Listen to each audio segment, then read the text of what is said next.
Assalamualaikum warahmatullahi wabarakatuh. Waalaikumsalam warahmatullahi wabarakatuh.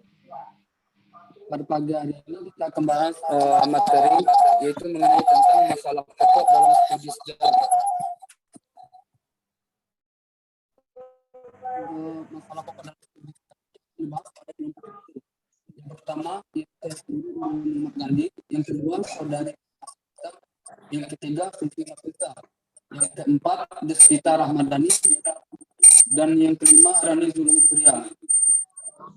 Nah, untuk materi yang pertama akan dibahas oleh saudari saya persilakan. Baik, Assalamualaikum warahmatullahi wabarakatuh. Perkenalkan nama saya. Waalaikumsalam warahmatullahi wabarakatuh. Perkenalkan nama saya Rahma Sagita, NIM 19046186.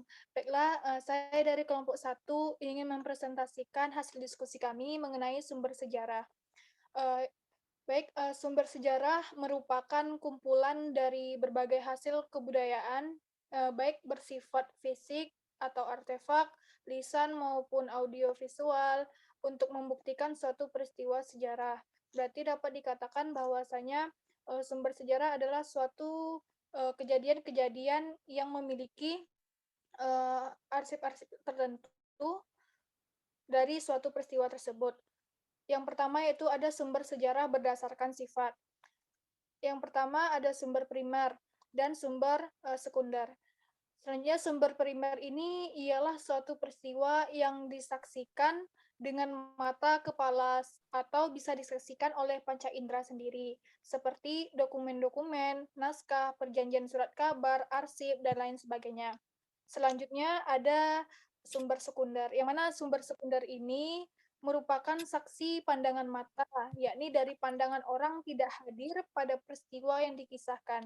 Jadi maksudnya di sini adalah sumber sekunder ini penulis sumber hanya mendengar peristiwa itu dari orang lain.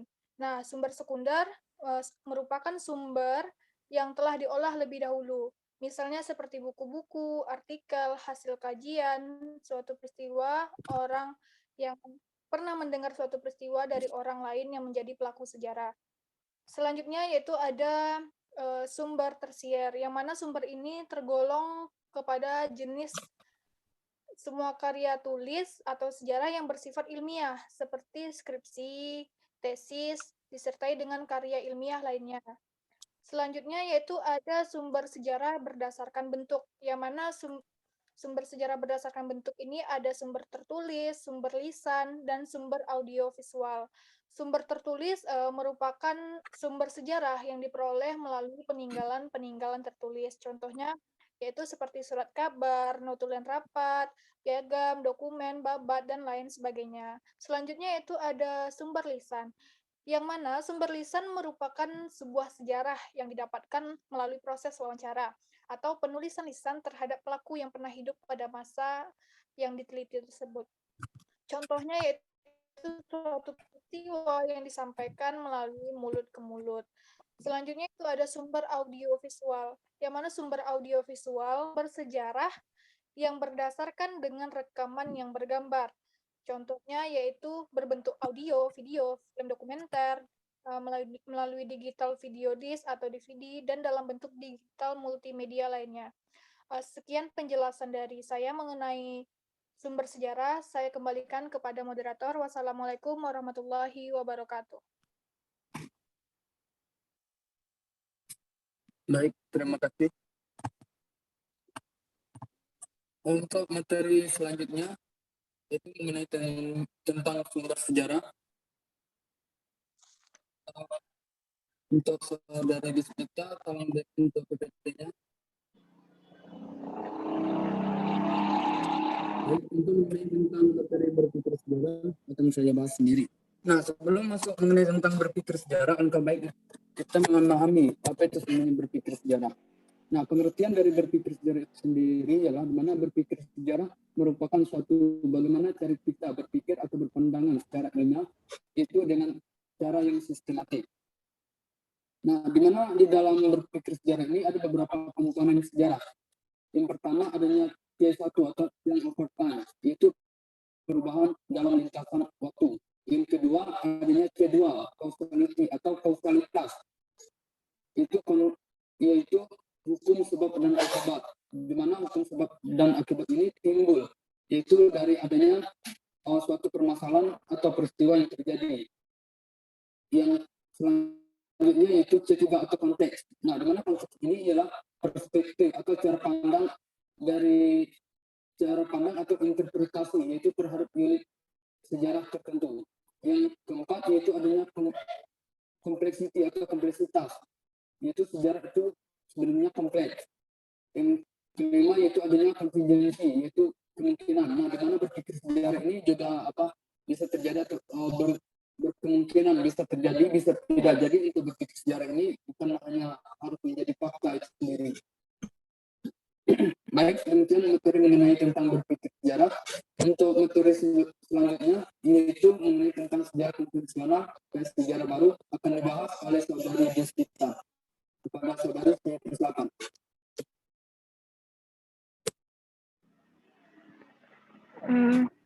Baiklah, saya akan melanjutkan materi tentang sejarah konvensional dan sejarah baru. Sejarah konvensional adalah jenis tulisan sejarah yang sudah umum karena menceritakan sejarah orang-orang besar yang berkaitan dengan sejarah politik. Menurut Dudung, sejarah konvensional ini lebih menonjolkan suatu peristiwa sejarah dan tokoh politik serta mengungkapkannya dalam berbagai tulisan deskriptif naratif. Sedangkan menurut Soehartono, sejarah konvensional ini sekedar menceritakan terjadinya suatu kejadian tanpa menjelaskan mengapa dan bagaimana kejadian itu terjadi, dan juga tidak memperhatikan pola kecenderungannya. Secara konvensional ini memasukkan peristiwa berdasarkan pembabaran besar dalam suatu proses yang linear. Karena memang pada umumnya sejarah ini ditulis oleh mereka yang memiliki kedudukan penting dalam pemerintahan atau para elit. Yang kedua yaitu sejarah baru. Sejarah baru ini adalah pembahasan sejarah yang pembahasannya lebih luas mengenai hubungan sejarah dengan ilmu-ilmu sosial lainnya, seperti sosiologi, antropologi, dan geografi. Sejarah baru ini bersifat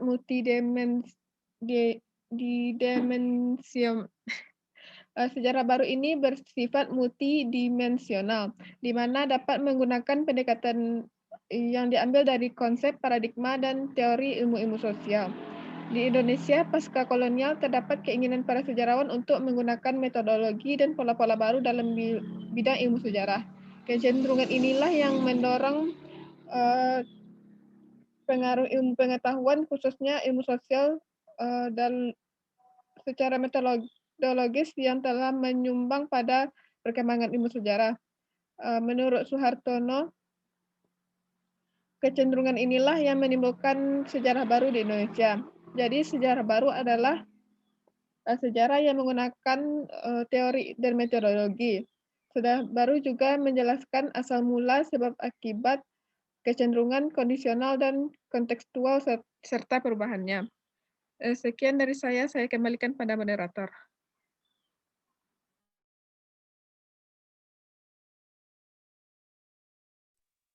Baik, terima kasih kepada saudari. Untuk PT-nya boleh di-share lagi.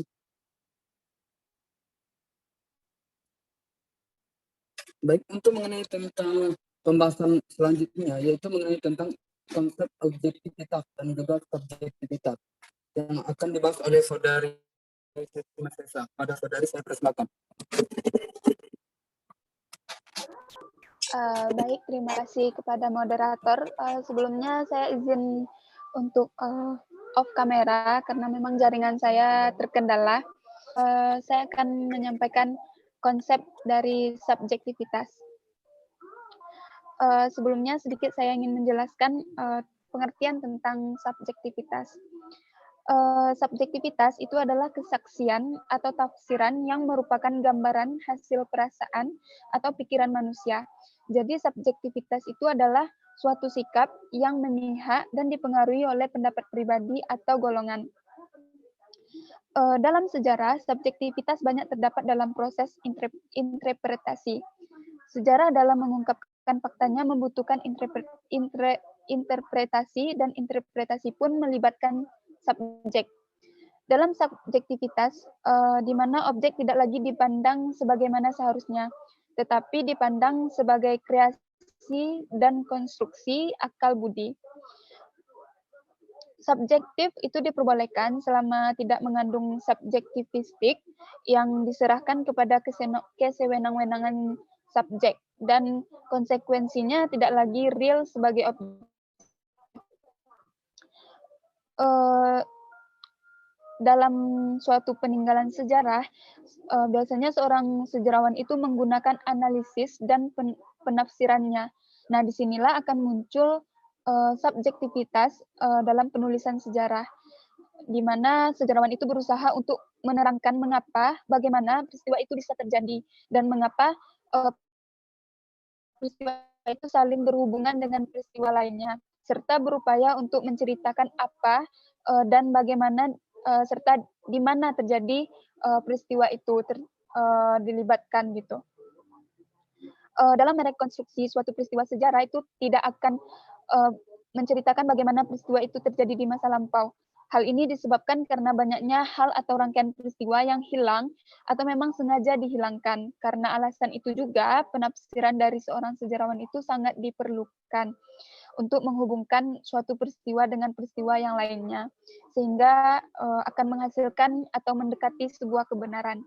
Nah, dari sini dapat dilihat bahwa suatu penulisan peristiwa sejarah itu tidak dapat lepas dari unsur subjektivitas. Nah, karena dalam penulisan sejarah itu tidak dapat objektivitas 100%. Dalam penulisan sejarah, sejarawan tidak dapat melepaskan subjektivitasnya. Terdapat dua faktor utama yang menjadikan suatu penulisan sejarah itu bersifat subjektif.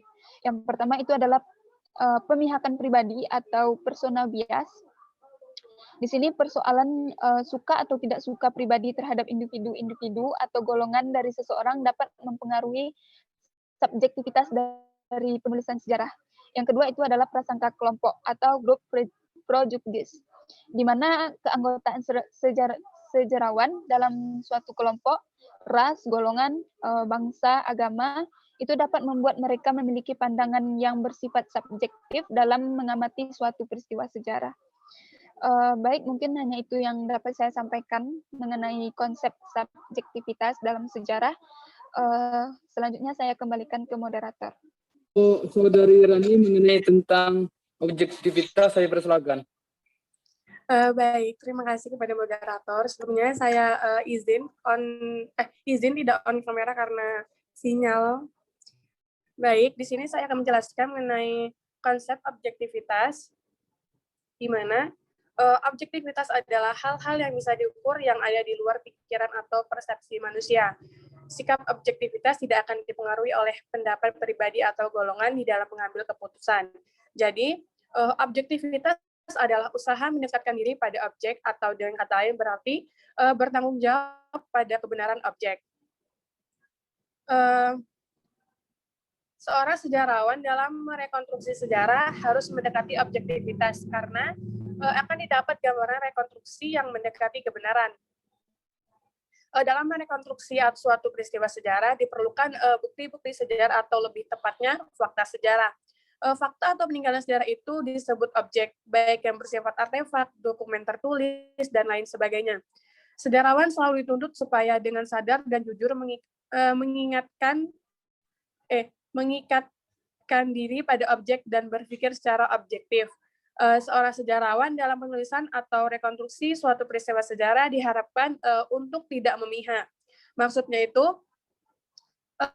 tidak terpaku secara subjektif 100% maupun objektif 100%. Dan kemudian sejarawan tetap tidak bisa objektif secara total. Hal ini diakibatkan keterbatasan sumber yang ditemukan dan faktor lainnya. Nilai karya sejarawan akan selalu tergantung pada nilai objektivitasnya. Suatu karya sejarah akan jauh nilainya lebih baik apabila sejarawan dengan sengaja tidak objektif. Arti sederhana dari kata objektivitas dalam sejarah objektif adalah sejarah dalam kenyataan. Jadi kejadian itu terlepas dari subjek. Kemudian unsur yang harus ada di dalam sejarah objektivitas adalah yang pertama, kebenaran mutlak, yang kedua, sesuai dengan kenyataan termasuk juga yang tersembunyi, yang ketiga, tidak memihak dan tidak terikat, yang keempat, kondisi-kondisi yang harus lengkap untuk semua peristiwa. Kemudian ada seorang sejarawan asal Amerika Serikat, yaitu Garakna, mengatakan bahwa yang dimaksud dengan objektivitas sejarah adalah yang pertama, objektivitas tidak berarti menuntut agar sejarawan bebas sepenuhnya dari kecurigaan-kecurigaan awal yang bersifat sosial, politik, agama, dan lainnya.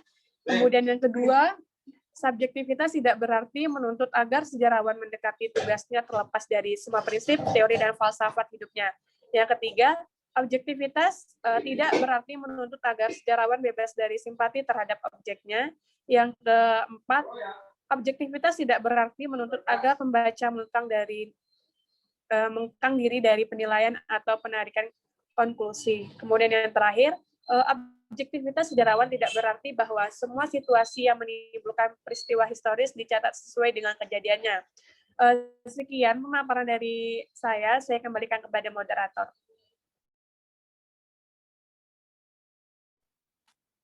Baik, terima kasih kepada Saudari Rani. Karena telah berakhirnya materi kita semua, di sini kita akan lanjutkan pembahasan diskusi kita masih mengenai tentang masalah pokok dan studi sejarah. Nah, mungkin ada teman-teman yang kurang paham mengenai tentang penyampaian dalam kelompok kita mengenai tentang masalah pokok dan studi sejarah, boleh bertanya dan waktu dan tempat saya berkata. Izin bertanya, moderator. Iya, silakan. Baik, terima kasih. Saya izin bertanya mengenai sumber primer, di mana dikatakan bahwa sumber primer terjadi dalam diri sendiri dengan menyaksikan peristiwa dialami langsung oleh pelaku tersebut. Sebenarnya, apakah semua hal tersebut terjadi pada penulis yang menggambarkan peristiwa tersebut hanya ada pada kenyataan yang besar seperti keadaan sejarah yang dialaminya, atau bisa mengambil peristiwa dari orang lain? Sekian, moderator. Baik. Ada lagi dari teman-teman yang ingin bertanya atau yang belum memahami mengenai tentang topik kita atau diskusi kita pada pagi hari ini? Moderator, izin menjawab pertanyaan dari Saudara Rani terlebih dahulu. Ya, boleh silakan. Jika memang harus dijawab terlebih dahulu. Baik, Assalamualaikum warahmatullahi wabarakatuh. Waalaikumsalam warahmatullahi wabarakatuh. Baik, di sini saya akan menjawab terlebih dahulu mengenai pertanyaan dari Saudara Rani. Yang mana Saudara Rani bertanya mengenai sumber sejarah primer.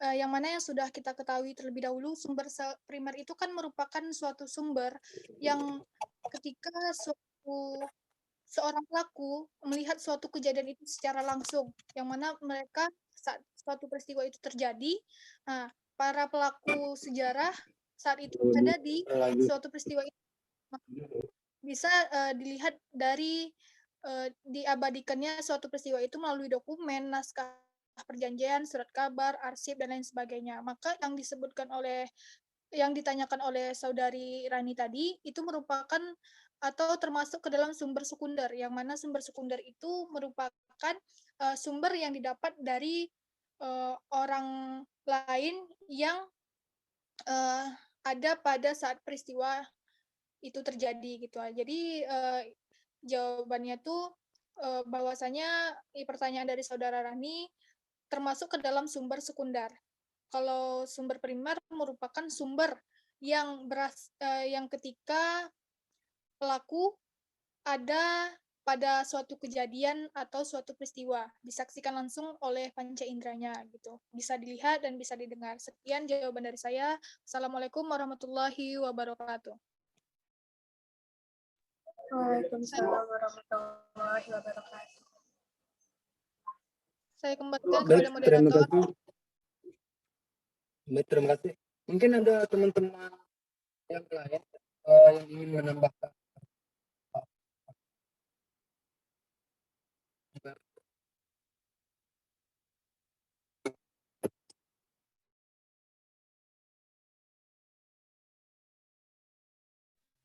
Izin berbicara moderator.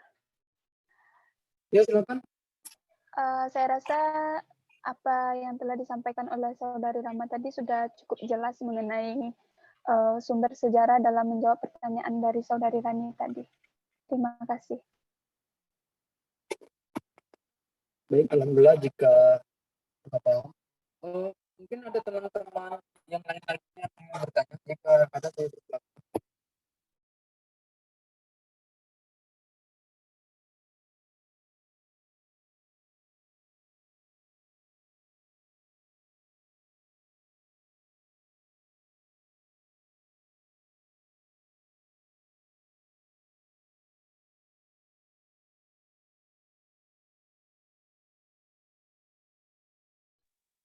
Bagaimana cara dari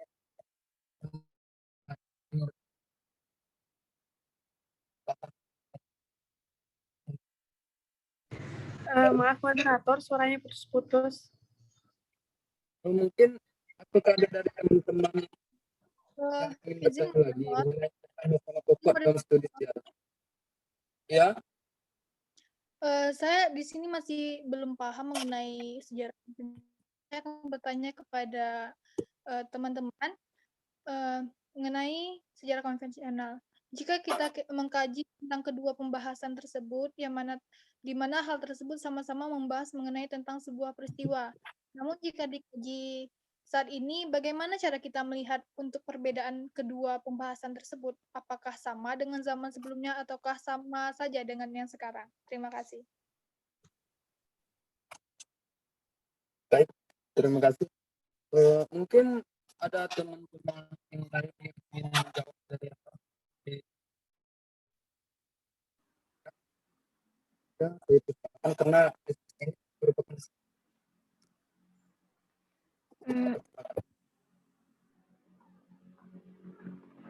Baiklah, saya akan menjelaskan sedikit lagi tentang pertanyaan dari Rahma. Untuk melihat perbedaan dari sejarah konvensional dan sejarah baru itu sama dengan saat sekarang. Kita dalam melihat perbedaannya, kita bisa melihat dari historiografi yang dipakai. Biasanya secara konvensional itu menggunakan historiografi modern, sedangkan sejarah konvensional itu menggunakan historiografi tradisional, sedangkan sejarah modern menggunakan historiografi modern.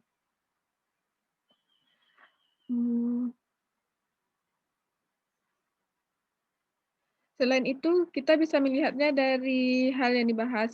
Apabila sejarah itu membahas tentang orang-orang besar saja atau tokoh-tokoh besar, maka itu bisa kita golongkan dalam sejarah konvensional. Tapi apabila dalam membahas suatu peristiwa sejarah itu melibatkan ilmu-ilmu lain, maka kita dapat menggolongkannya dalam sejarah baru. Namun dalam penulisan sejarah baru ini biasanya di zaman sekarang orang menggunakan penulisan sejarah baru. Sekian, saya kembalikan kepada moderator.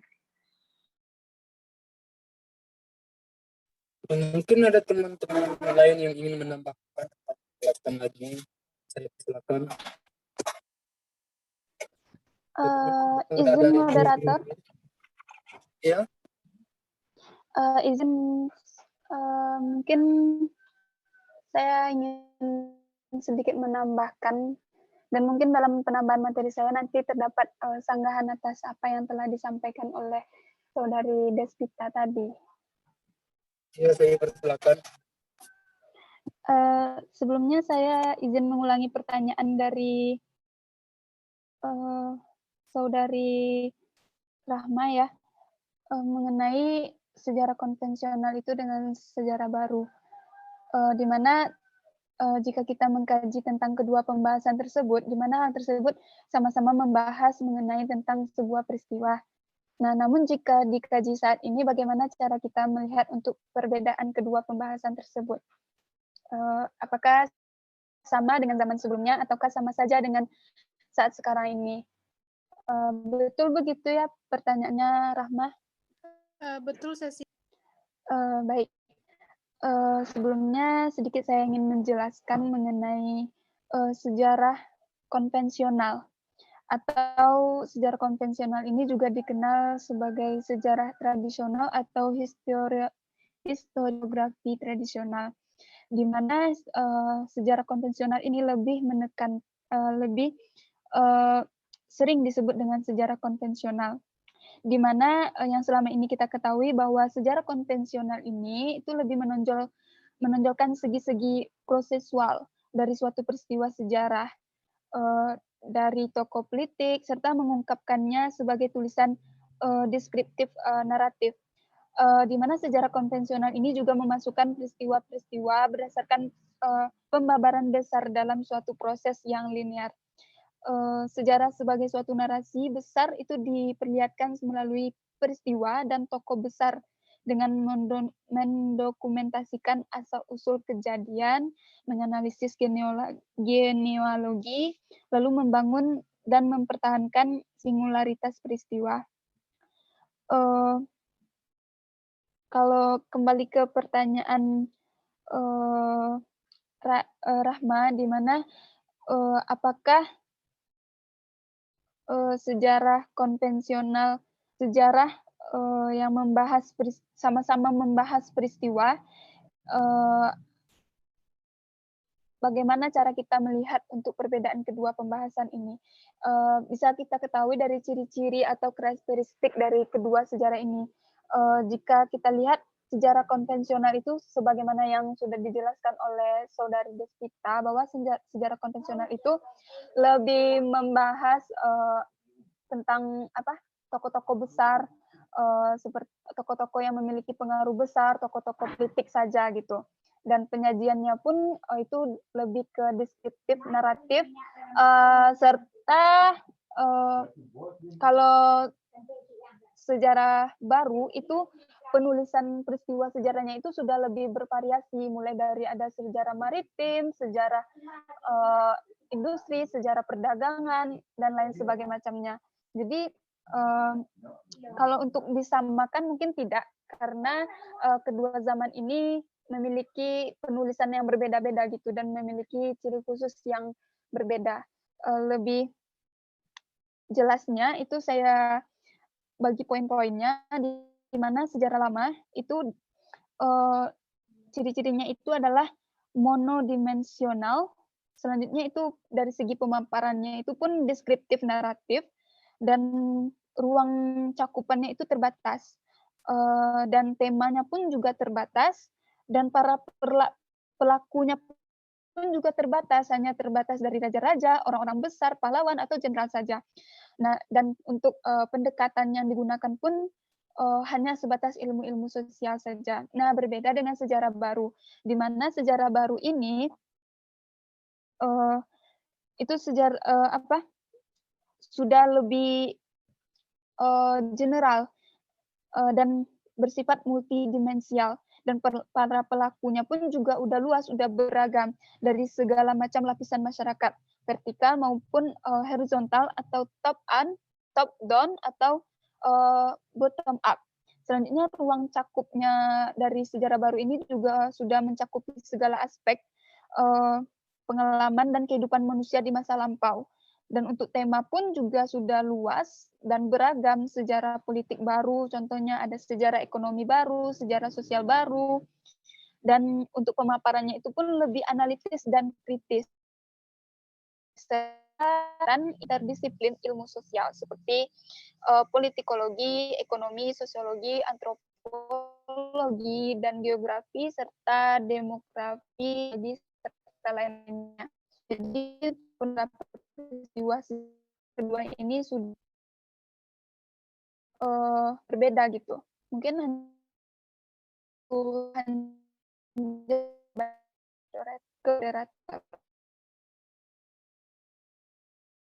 Baik, terima kasih kepada Mas Desta yang telah menambahkan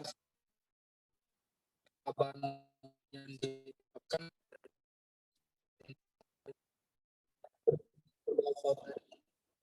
jamaah.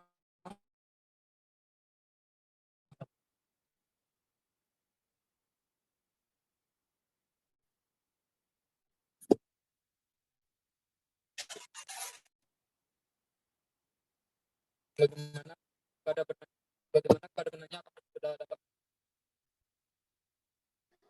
Maaf moderator, suaranya putus-putus.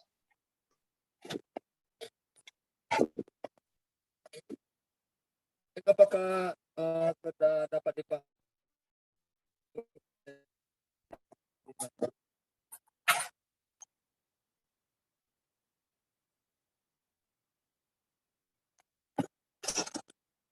Bagaimana? Sepertinya tidak ada moderator. Baik, jika tidak ada lagi. Karena pertanyaan dari yang sudah terbatas,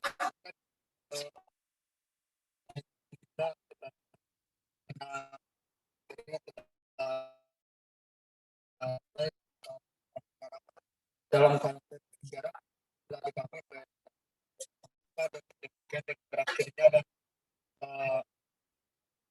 pembahasan dari apa yang dipertanyakan dan telah diberikan jawaban pada hari ini sampai dalam acara